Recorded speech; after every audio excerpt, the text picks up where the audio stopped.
இந்த மரத்தினுடைய தண்டுல சில வட்டங்கள் ரொம்ப மெலிசா இருக்கும், சில வட்டங்கள் டார்க்கா இருக்கும். ஏன் அப்படிப்பட்ட ஒரு அனுபவத்தை தேவன் அந்த மரத்துக்கு தரார் அப்படி பார்த்தீங்கன்னா, இந்த அனுபவங்கள் மூலமாய் இந்த மரம் இந்த வேரூன்றி நிற்பதற்காக இந்த அனுபவத்தை தேவன் மரத்துக்கு தரார்.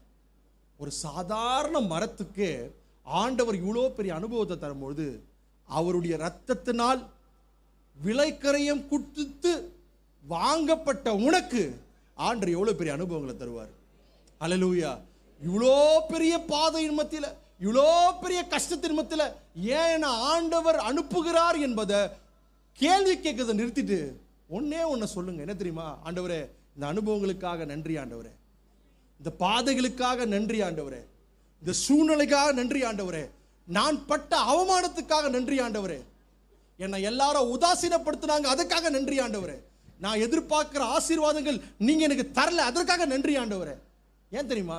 இந்த அனுபவங்கள் எல்லாம் உன்னை ஒரு காரியத்தை செய்ய வைக்கும். என்ன தெரியுமா?